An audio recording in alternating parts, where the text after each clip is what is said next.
Assalamualaikum warahmatullahi wabarakatuh. Teman-teman mahasiswa yang kami banggakan, pertama kami ucapkan selamat, saudara sudah masuk menjadi warga UNJ dan kemarin sudah diterima secara daring lewat jalur SBMPTN.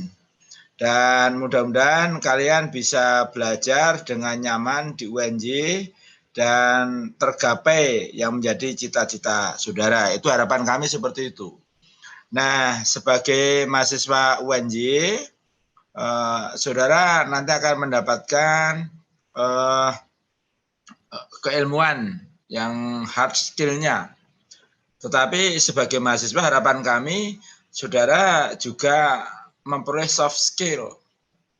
Nah, salah satu soft skill itu bisa dilatihkan lewat kegiatan sekarang ini. Selain itu juga bisa dilatihkan lewat kegiatan-kegiatan yang lain yang memupuk tentang pribadi saudara sehingga nanti menjadi mahasiswa yang tangguh, bisa memimpin bangsa ini menjadi lebih baik. Karena tulang punggung bangsa ini berada di kalian. Nah, dalam kegiatan soft skill ini, kebetulan kami diberi materi untuk menyampaikan pembinaan prestasi bidang kesejahteraan dan minat khusus. Ya, jadi di situ ada 5 bidang di minat khusus itu. Ada kepramukaan, ada KSR, ada kewirausahaan, terus ada Menwa, dan satunya pramukaan, KSR, PMI, KSR, Menwa, koperasi. Ya, koperasi. Ada 5 bidang itu. Itu minat khusus. Selain itu juga ada yang berkaitan dengan bakat. Berkaitan dengan bakat, misalnya bakat dan minat yang di bidang olahraga, seni, bahkan sampai di bidang keagamaan juga diajarkan di UNJ. Dalam arti difasilitasi untuk berkembang itu. Nah, dalam bidang pembinaan prestasi kesejahteraan dan minat itu, teman-teman, salah satunya ada yang namanya kewirausahaan. Jadi mahasiswa itu harapannya kan nanti tidak hanya menguasai keilmuannya, tapi bisa berwirausaha. Karena ternyata kewirausahaan itu merupakan kunci sukses untuk apa ya, hidup atau untuk berdharma bakti pada negara, pada ini kewirausahaan itu. Nah, di sini ada beberapa pertanyaan yang mungkin nanti akan saya ulangi dan jawabannya sekitar nanti akan saya sampaikan. Rangkuman dari teman-teman yang masuk ke kami, pertanyaan yang pertama adalah apakah fasilitas pengembangan kewirausahaan dapat dimanfaatkan juga oleh mahasiswa yang tidak mengikuti UKM tersebut? Itu pertanyaannya. Nah, jawaban dari kami bisa. Jadi fasilitas itu bisa dimanfaatkan oleh semua mahasiswa UNJ. Hanya memang pada prinsipnya pada mahasiswa yang mengambil kewirausahaan itulah yang menjadi utama. Jadi diutamakan. Tapi prinsipnya bisa, tidak masalah.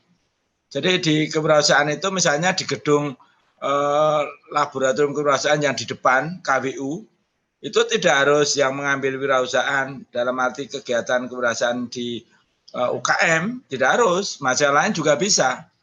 Karena apa? Asal statusnya mahasiswa itu bisa mengambil kegiatan UKM di UNJ semampang masih mampu untuk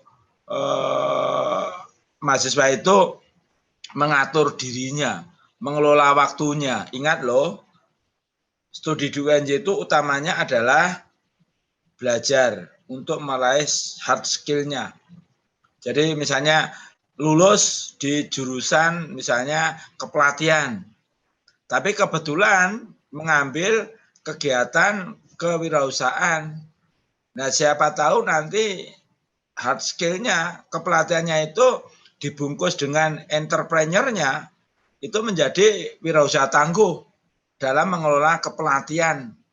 Misalnya kepelatihan apa gitu. Lagi misalnya dan dia mengambil teknik elektro. Dia mampu mencari peluang, menguji peluang, menyaring peluang. Nah, kemudian dia ikut kewirausahaan. Nah, dia bisa mengembangkan kemampuannya itu misalnya tentang elektro untuk dibungkus dalam kewirausahaan. Itu yang pertama. Jadi boleh prinsipnya. Terus yang kedua, pertanyaan kedua teman-teman, apabila saya sudah bergabung dengan salah satu UKM di bidang lain, apakah saya masih boleh bergabung dengan salah satu UKM bidang kesejahteraan dan minat khusus yang lain? Sama dengan pertanyaan saya tadi, jawabnya boleh, asal mampu membagi waktu dan sukses semuanya. Karena memang sangat diyakini di UKM itulah soft skill akan terbentuk. Di UKM itulah sebagian soft skill akan terbentuk. Dulu saya di UKM Pramuka. Jadi saya sudah lama di UKM Pramuka sejak saya jadi mahasiswa tahun 79. Terus saya berkembang di UKM Pramuka juga. Dan akhirnya saya merasa bahwa kemampuan saya untuk manajerial, untuk mimpin, itu kami peroleh dari Pramuka itu juga. Teman-teman yang di Menwa juga begitu. Teman-teman yang di KSR juga begitu. Di koperasi juga begitu. Apalagi koperasi kita itu termasuk koperasi terbaik. Pernah mendapat penghargaan dari Menko Koperasi. Jadi terbaik koperasi kita itu. Jadi ini yang jadi boleh tidak hanya satu. Namun perlu juga mempertimbangkan waktu tadi. Dengan lain. Jadi waktunya harus bisa dibagi. Harapan kami Anda belajar di UNJ itu 4 tahun kalau S1 atau D4. Paling lama ya 4,5 gitu. Syukur 4 tahun 4,5, tapi kebetulan di minat khususnya hebat dalam mengelola koperasi, hebat dalam mengelola kewirausahaan. Harapan kami seperti itu. Terus pertanyaan yang ketiga, apakah ketika hendak masuk di salah satu UKM bidang kesejahteraan dan minat khusus mas saya, diseleksi terlebih dahulu? Apakah semua mahasiswa wajib mengikuti UKM bidang kesejahteraan sesuai dengan agama masing-masing? Ya, seleksinya tetap ada. Tekanan seleksinya itu pada minatnya. Jadi orang yang berminat itu mesti akan meluangkan waktu yang lebih banyak. Maka tekanan di situ. Dan yang berikutnya, apakah mahasiswa wajib mengikuti UKM bidang kesejahteraan yang lain? Tidak. Tidak harus. Silahkan mengikuti UKM sesuai dengan minat dan bakat saudara. Yang jawaban saya terdepan tadi, tolong aktif sebagai mahasiswa juga aktif di UKM. Karena soft skill akan berkembang di situ.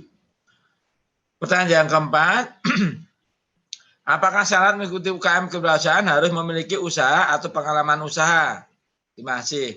Tidak harus.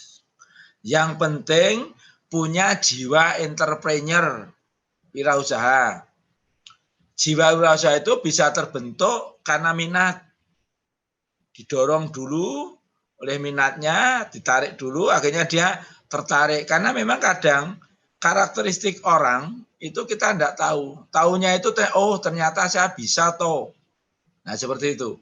Karena itu tidak harus. Harapan kami memang nanti, setelah mengikuti UKM kewirausahaan, saudara tumbuh jiwa wirausahanya. Spirit entrepreneur-nya itu tumbuh. Dengan begitu nanti akan menjadi berkembang.